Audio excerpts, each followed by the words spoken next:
أعوذ بالله من الشيطان الرجيم بسم الله الرحمن الرحيم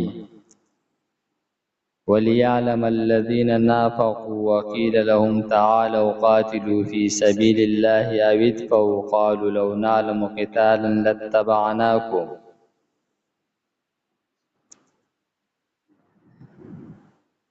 مخکې آیتونو کې دا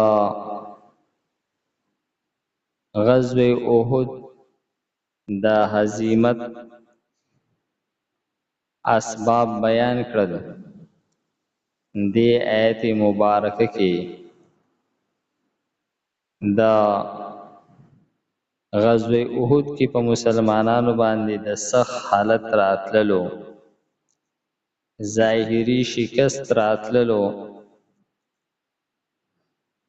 یو وجه چې اخرنۍ وجه د هغې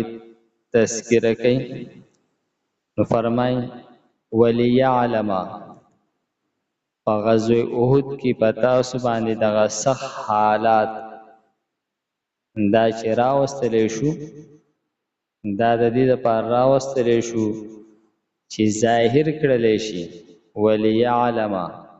د دې دپاره چې ظاهر شي الذین هغه کسان نافقو چې منافقان دي. په تاسو باندې په احد کې دغه سخت حالت راتلل، دا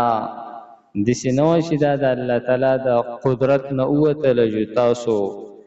هغه حالات خراب شو. دا د الله تعالی په حکم سره دا کار شوی دی او دا الله تعالی د څه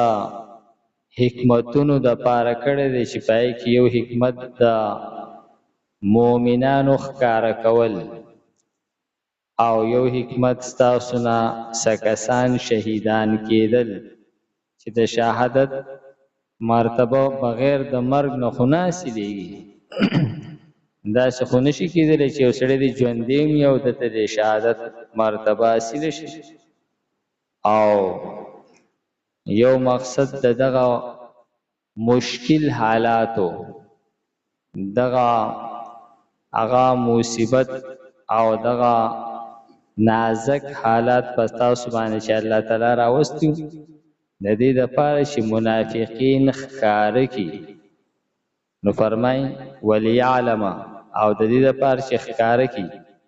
الذین کسان نافقو چې منافقان دي.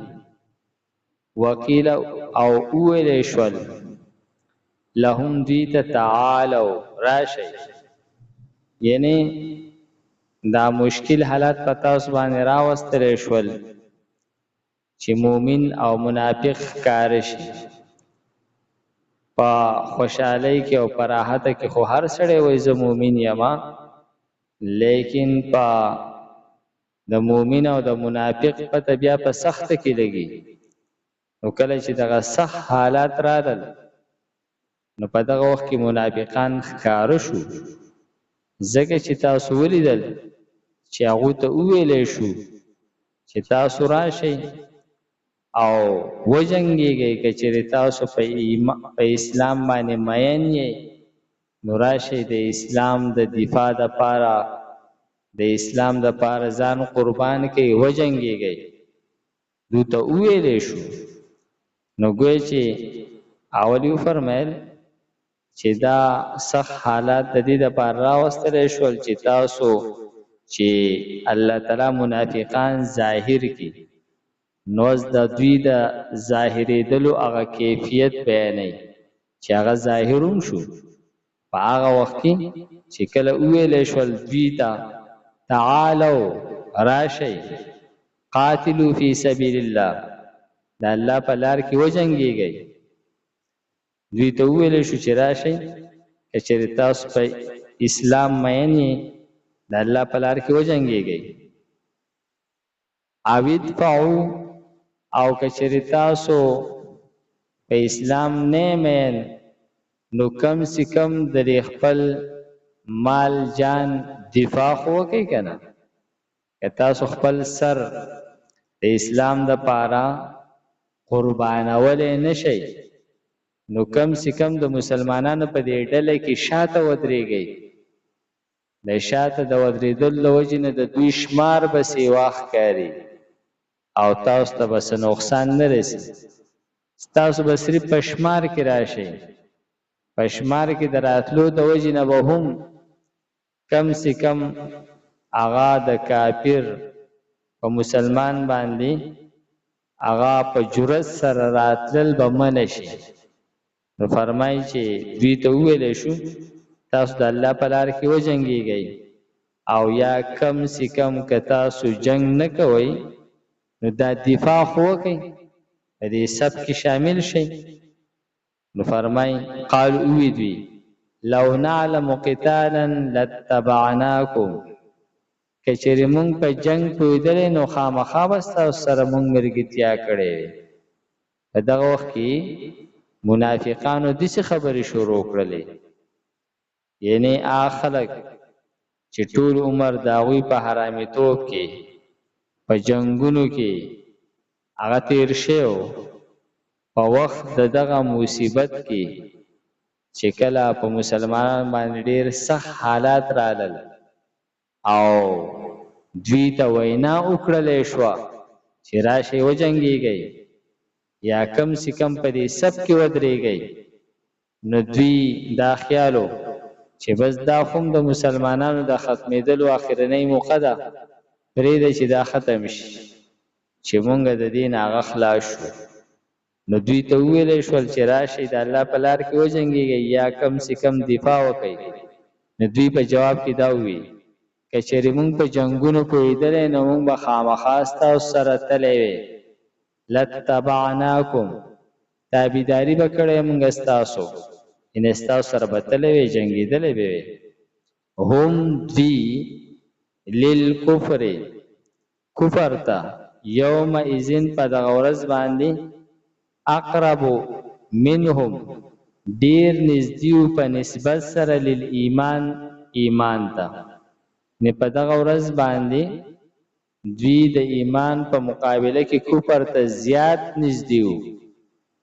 او ځکه چې دوی دغه قتال دغه جنگ دا دوی اړو جهاد ګڼلو نه دا د ثواب کار نه ګڼلو بلکې دوی به دا خبره کوله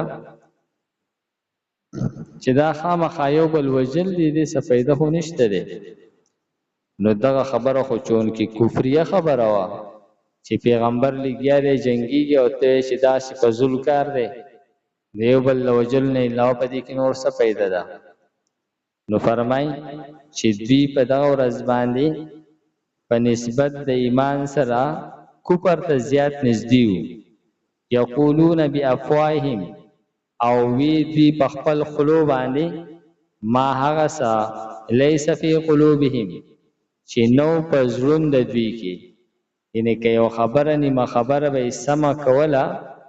نو هغه خبره هم داسې نه وه په زړه کې به یې بل څه و په ظاهره به یې هغه سمه خبره کوله والله اعلم ما یکتمون او الله تعالی ښه پوهه دی په هغه خبرو باندې چې دوی پټئ په زړونو کې وليعلم الذين او د دې دپاره چې ظاهر کې الله تعالی هغه کسان نافقو چې منافقان دي وقیل او ویلې شول لهم دوی ته تعالوا راشئ قاتلوا وجنګېږئ فی سبیل الله په لار د الله تعالی کې او ادفعوا یا کم سے کم دفاع وکئ قالو نو وی دوی لو نعلم قتالا کچری مونږ پوهېدی په جنګ باندې لاتبعناک نو خامخا درغلی به مونږ په تاسو پسې هم دوی للکفر کفر ته یوم اذن په دغه ورځ باندې اقربو ډیر نږدې منهم په نسبت سره د دوی نه للایمان ایمان ته یقولون ویلو دوی بافواههم په خپل خلو سره ما هغه څه لیس فی قلوبهم چې نو په زړون د دوی کې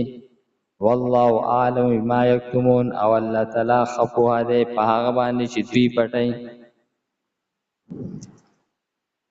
الحمد لله رب العالمين والعاقبة للمتقين والصلاة والسلام على خير خلقه محمد وآله وأصحابه أجمعين. پروردگار زموږ د ناس په خپل دربار کې قبول کړي. پروردگار هم تر قرآن پاک سم مجبوج را نصیب کړي. د مرګ نه مخکې د عمل کولو توفیق راکړي. صلی الله تعالی علی خیر خلقه محمد وآله وأصحابه أجمعين برحمتك يا أرحم الراحمين.